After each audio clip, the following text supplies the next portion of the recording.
نبی کریم غوث الرحیم صاحب خلق عظیم حضرت محمد مصطفیٰ صلی اللہ علیہ وسلم کے پاس صحابہ کرام کی محفل لگی ہوئی تھی۔ حضرت سیدنا امیر المومنین حضرت فاروق اعظم رضی اللہ تعالیٰ عنہ کھڑے ہوئے، ہاتھ باندھ کر عرض کی، صدقتا یا ابا بکرن، اے ابو بکر صدیق آپ نے سچ فرمایا ہے۔ وَحُبِّبَ إِلَيَّ مِنَ الدُّنْيَا ثَلَاثٌ، آپ نے اس دنیا کے اندر 3 چیزیں پسند کی ہیں، تو میں بھی اس دنیا کے اندر 3 چیزیں پسند کرتا ہوں۔ دیکھنا یہ ہے کہ ہم کون کون سی چیز پسند کرتے ہیں اور صحابہ کرام نے کیا کیا اس دنیا سے پسند کیا تھا۔ حضرت فاروق اعظم رضی اللہ تعالیٰ عنہ نے حضور علیہ السلام کی بارگاہ میں عرض کی، الامر بالمعروف، پہلی چیز میں یہ پسند کرتا ہوں کہ نیکی کا حکم دیا جائے، اور دوسری چیز میں یہ پسند کرتا ہوں وَالنَّهْيُ عَنِ الْمُنْكَرِ، برے کاموں سے لوگوں کو روکا جائے، اور تیسری چیز میں یہ پسند کرتا ہوں وَالثَّوْبِ الْخَالِقِ، کہ پرانا کپڑا پہننا مجھے بہت ہی پسند ہے۔ یہ تھی 3 چیزیں حضرت فاروق اعظم کی پسندیدہ۔ پہلی 2 چیزوں کا قرآن پاک میں بڑی وضاحت کے ساتھ اللہ تعالیٰ نے بیان فرمایا ہے کہ نبی پاک علیہ السلام کی امت کو جو پوری امتوں پر بہتری اور برتری اور افضلیت ملی ہے، وہ پہلی 2 چیزوں کی وجہ سے بھی ملی ہے۔ وجوہات اور بھی بہت ہیں اس امت کی بہتری کی، ان میں سے پہلی وجہ جو قرآن پاک میں اللہ پاک نے متعدد مقامات پر بیان فرمائی ہے وہ یہ ہے کہ خدا تعالیٰ نے فرمایا، کنتم خیر امۃ اخرجت للناس تعمرون بالمعروف وتنہون عن المنکر، اے میرے محبوب کا کلمہ پڑھنے والو، تم کیا پڑھتے ہو؟ لا الہ الا اللہ محمد الرسول اللہ، سارے پڑھو صلی اللہ علیہ وسلم۔ یہ کلمہ پڑھنے کی وجہ سے اللہ پاک نے ہمیں آدم علیہ السلام سے لے کر حضرت عیسیٰ علیہ السلام تک تمام نبیوں کی امتوں میں سے افضل، اعلیٰ، بہتر اور برتر فرمایا ہے کہ تم سارے نبیوں کی امتوں سے بہتر ہو، کتنے خوش نصیبت ہو۔ اس لیے اخرجت للناس، تم لوگوں کے لیے اپنے گھروں سے باہر نکالے گئے ہو تاکہ تم تامرون بالمعروف، تم لوگوں کو نیکی کا حکم دو، وتنہون عن المنکر، اور تاکہ تم لوگوں کو برے کاموں سے منع کرو۔ امر بالمعروف اور نہی عن المنکر، یہ امت مصطفیٰ کی بہتری اور افضلیت کی قرآن پاک میں ایک دلیل بیان کی گئی ہے۔ حدیث پاک میں آتا ہے، نبی پاک صلی اللہ علیہ وسلم نے ارشاد فرمایا کہ تم میں سے کسی کے سامنے اگر برا کام ہو رہا ہو، خلاف شرع کام ہو رہا ہو، تو حضور علیہ السلام نے فرمایا کہ تم سے اگر ہو سکے تو ہاتھوں سے منع کرو، کیونکہ ہاتھوں اس کی طاقت پاس ہو تو برائی سے کسی کو ہاتھوں کے ساتھ منع کرنا چاہیے۔ جیسے ہماری حکومت کے پاس ہاتھوں کی طاقت ہے، وزیروں کے پاس ہاتھوں کی طاقت ہے، اور بڑے بڑے افسروں کے پاس ہاتھوں کی طاقت ہے، پولیس کے پاس ہاتھوں کی طاقت ہے، اگر وہ چاہے تو اپنے ہاتھوں سے لوگوں کو برائی سے منع کر سکتے ہیں، اور اس ہاتھوں کی طاقت کو نبی پاک علیہ السلام کے دین کی ترویج و اشاعت کے لیے استعمال کرنا چاہیے۔ ہمارے پاس ہاتھوں کی طاقت نہیں ہے، ہمارے پاس تو زبان کی طاقت ہے، لیکن جن کو اللہ پاک نے دنیا کے مختلف عہدے عطا فرمائے ہیں ان کے پاس ہاتھوں کی طاقت ہے، اور ان کا حق بنتا ہے کہ اپنے ہاتھوں سے لوگوں کو برائی سے منع کرے۔ جو شراب پیتا ہے ہاتھوں کی طاقت سے منع کرے، جو جوا کھیلتا ہے ہاتھوں کی طاقت سے منع کریں، جو اور معاشرے کو خراب کرنے والے کام کرتا ہے ان کو ہاتھوں کی طاقت سے منع کیا جائے، اور زبان سے کہا جائے کہ اچھا کام کیا کرو۔ علماء کے پاس چونکہ ہاتھوں کی طاقت تو نہیں ہے، ان کے پاس زبان کی طاقت ہے۔ ہاں، ہاتھوں کی طاقت ایک اور بھی ہے جو استعمال کی جا سکتی ہے۔ جن لوگوں کو اللہ پاک کی ذات نے لکھنا سکھایا ہے، اگر وہ زبان کی طاقت استعمال نہیں کر سکتے، ہاتھوں کے اندر جو کیا نام ہے ڈنڈا ہے، اگر ڈنڈے کی طاقت استعمال نہیں کر سکتے تو پھر اپنے ہاتھوں سے وہ تحریری طور پر لکھ کر کیا نام ہے یہ نبی پاک علیہ الصلوۃ والسلام کا حکم جو ہے وہ پھیلا دیں۔ رسل و رسائل کے ذریعے، کتابت کے ذریعے، اخبارات کے ذریعے جو کتابیں علماء لکھتے ہیں، یہ ہاتھوں کی طاقت ہے، اور لوگ اس تحریر کو پڑھیں گے، پمفلٹ کو پڑھیں گے، جرائد کو پڑھیں گے، ڈائجسٹ کو پڑھیں گے، تو کسی نہ کسی کو تو اللہ تعالیٰ کا خوف آ ہی جائے گا۔ باقی رہی بات علماء ممبر کے اوپر بیٹھ کے جو تبلیغ کرتے ہیں، ان کے پاس زبان کی طاقت ہے، یہ زبان سے اللہ کا قرآن پڑھ سکتے ہیں، یہ زبان سے نبی پاک علیہ السلام کا فرمان پڑھ سکتے ہیں، ممبر کے اوپر بیٹھ کر، مصلی پر بیٹھ کر۔ ان کے ہاتھوں میں ڈنڈا تو نہیں ہے، ان کے ہاتھوں میں پولیس کی طاقت تو نہیں ہے، لیکن یہ زبان سے تبلیغ کرتے ہیں، آگے پیچھے دائیں بائیں جب کہیں آتے جاتے ہیں۔ حضرت سیدنا عمر فاروق رضی اللہ تعالیٰ عنہ نے اس چیز کو پسند فرمایا ہے۔ اور یہ بھی یاد رکھیں، اگر جان بوجھ کر زبان سے اگر کسی کو منع نہیں کرتا تو جیسے زوال اس کے اوپر پڑے گا، اس طرح زوال اس کے اوپر بھی پڑے گا، کیونکہ اس نے خاموشی اختیار کی ہے۔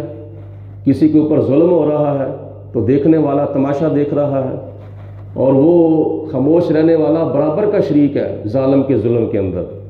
تو اس لیے ظالم کو ظلم سے منع کرنا چاہیے، اور مظلوم کو ظالم کے ظلم سے بچانا چاہیے۔ نبی پاک علیہ الصلوۃ والسلام نے حدیث پاک میں فرمایا ہے کہ ظالم کی بھی مدد کرو اور مظلوم کی بھی مدد کرو۔ صحابہ نے عرض کی یا رسول اللہ، مظلوم کی مدد تو سمجھ میں آ گئی ہے کہ مظلوم کو ظالم کے ظلم سے بچایا جائے، لیکن ظالم کی مدد کیسے کی جائے؟ حضور علیہ السلام نے فرمایا ظالم کو ظلم کرنے سے روکو، یہ ظالم کی مدد ہے۔ تو اس لیے ہمارا حق بنتا ہے کہ جتنی اللہ پاک کی ذات نے ہمیں سمجھ عطا فرمائی ہے دین کی، اور قرآن پاک کا علم، حدیث پاک کا علم عطا فرمایا ہے، تو حضور علیہ الصلوۃ والسلام نے فرمایا بلغوا عنی لو آیا، تم میرا فرمان لوگوں تک پہنچا دو اگر تمہارے پاس قرآن پاک کی ایک آیت کا علم بھی ہے۔ تو یہ بعض اوقات بڑا کام مشکل ہو جاتا ہے، لوگوں کو برائی سے منع کرنا اور لوگوں کو نیکی کا حکم دینا۔ ہمارے حضور قبلہ عالم پیر طریقت راہبر شریعت الحاج پیر مفتی ابو داؤد محمد صادق صاحب قادری رضوی رحمۃ اللہ تعالیٰ علیہ، آپ کو موقع ضائع نہیں کرتے تھے، آپ تو بلکہ وقت کے حکمران کو بھی متنبع کر دیتے تھے۔ ایک مرتبہ ایک جگہ پہ میٹنگ ہو رہی تھی، بڑے بڑے وزراء، بڑے بڑے مشیر، بڑے بڑے عہدے داران، صدر ضیاء کا دور تھا، تو صدر پاکستان بھی بیٹھ کر باتیں سن رہے تھے، کر رہے تھے، میٹنگ ہو رہی تھی، بیچ میں کافی علماء تھے، مشائخ تھے، حضور قبلہ حاجی صاحب بھی تشریف لے گئے، ان کو بھی بلایا گیا، تو دیکھا کہ چائے آ گئی ہے، تو چائے پینے لگے ہیں۔ صدر ضیاء الحق نے بائیں ہاتھ سے چائے پینا شروع کر دی، تو حضور قبلہ حاجی صاحب بول پڑے، صدر پاکستان صاحب آپ ہمارے حکمران ہیں، لیکن کام آپ خلاف سنت کر رہے ہیں۔ انہوں نے کہا کیا ہوا ہے؟ آپ نے فرمایا آپ بائیں ہاتھ سے چائے پی رہے ہیں، نبی پاک علیہ السلام نے فرمایا ہے کہ دائیں ہاتھ سے کھاؤ اور دائیں ہاتھ سے پیو، اور دائیں ہاتھ سے کسی کو چیز دو اور دائیں ہاتھ سے کسی سے چیز پکڑو، یہ چار کام دائیں ہاتھ سے کرنے ہیں، کھانا پینا لینا دینا، یہ دائیں ہاتھ سے۔ تو اسی وقت صدر پاکستان ضیاء الحق نے حضور قبلہ حاجی صاحب کا شکریہ ادا کیا کہ آپ نے بہت میرے ساتھ احسان کیا ہے، آپ کا بہت بہت شکریہ۔ حضور قبلہ حاجی صاحب ایک مرتبہ ایک ضلعی سطح پر میٹنگ کے اندر شریک تھے، تو ڈی سی صاحب کھانا کھانے وقت دیکھا کہ انہوں نے اپنے ہاتھ کے اندر، انگلی کے اندر سونے کی چھاپ پہنی ہوئی ہے، کیونکہ نبی پاک علیہ الصلوۃ والسلام نے مردوں کے لیے سونا حرام فرمایا ہے اور چاندی بھی حرام کی ہے سوائے ایک انگوٹھی کے۔ مرد جو ہے وہ ایک انگوٹھی چاندی کی پہن سکتا ہے اور انگوٹھی کے علاوہ اور بھی کوئی چیز نہیں پہن سکتا چاندی کی۔ باقی لوہا پتل تانبا تو یہ مطلقاً حرام قرار دیا گیا ہے، مردوں کے لیے بھی عورتوں کے لیے بھی۔ تو دیکھا کہ کھانا کھاتے وقت جب ہاتھ آگے کیا تو ڈی سی صاحب نے وہ سونے کی انگوٹھی پہنی ہوئی تھی۔ حضور کی بلا حاجی صاحب نے فرمایا کہ ڈی سی صاحب یہ آپ نے کیا کیا ہے، سونے کی انگوٹھی پہنی ہے، نبی پاک علیہ الصلوۃ والسلام نے تو سونا حرام فرمایا ہے مردوں کے لیے۔ تو اس نے کہا جی میں اتار دوں گا۔ آپ نے فرمایا اسی وقت اتار دو، پھر بھی تو اتارنی ہے نا، تو اسی وقت اتار دو۔ اسی وقت حضور کی بلا حاجی صاحب کے توجہ دلانے پر ڈی سی صاحب نے سونے کی انگوٹھی اتار دی تھی۔ کتنی اچھی بات ہے کہ کوئی موقع نبی پاک علیہ الصلوۃ والسلام کی تبلیغ ارشادات کی تبلیغ کرنے کا ضائع نہیں کرتے تھے۔ بعض علماء ہیں وہ جز وقتی مبلغ ہوتے ہیں، ہمارے حضور قبلہ پیر صاحب جو تھے وہ جز وقتی مبلغ نہیں تھے بلکہ کل وقتی مبلغ تھے، کوئی موقع آپ ضائع نہیں کرتے تھے۔ راستے میں ایک مرتبہ آ رہے تھے کہیں پروگرام کے لیے، تو ایک بی بی آگے سے دیکھی کہ ننگے منہ ننگے سر۔ حضور کی بلا حاجی صاحب نے فرمایا بی بی پردہ کرو، نبی پاک علیہ الصلوۃ والسلام کا فرمان ہے، قرآن پاک کے اندر صاف ارشاد ہے کہ جب تم گھروں سے نکلو تو چادر کا ایک حصہ اپنے چہرے کے اوپر ڈالا کرو۔ اس نے آگے سے جواب دیا جاوے مولوی کام کر۔ تو آپ نے فرمایا میں یہی کام کرتا ہوں، میری یہی ڈیوٹی ہے۔ تو مطلب یہ ہے کہ تبلیغ کا کوئی موقع ضائع نہ کیا جائے، جہاں کہیں نبی پاک علیہ الصلوۃ والسلام کا کوئی فرمان کوئی ارشاد کسی کو بتانے کا موقع ملے تو اس موقع سے آخرت کا فائدہ اٹھانا چاہیے، اس کی اصلاح کرنی چاہیے۔ جب کسی سے گفتگو کرنے کا موقع مل جائے تو لب پہ کملی والے کا فرمان ہونا چاہیے، ذکر شاہ انبیاء ہر آن ہونا چاہیے، مصطفیٰ کا سب کو مدحہ خوان ہونا چاہیے۔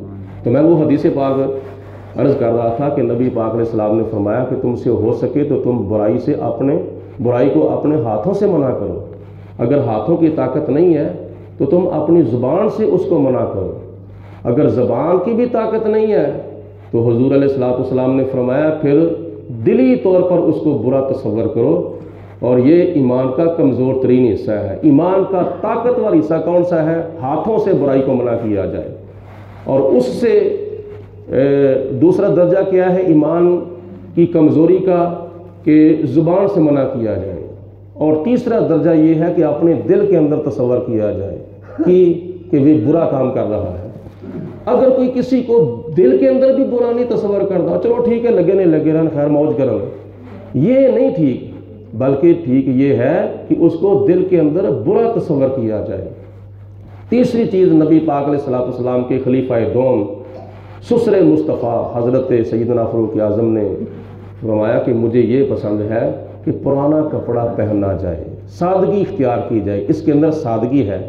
تو اللہ تعالیٰ کو اور اللہ کے پیارے حبیب علیہ الصلوۃ والسلام کو سادگی پسند ہے، عاجزی پسند ہے، اور یہ اسلام کے خلاف جو فیشن اور جو اس طرح کا ماحول بنایا جاتا ہے یہ اللہ رسول کو پسند نہیں ہے۔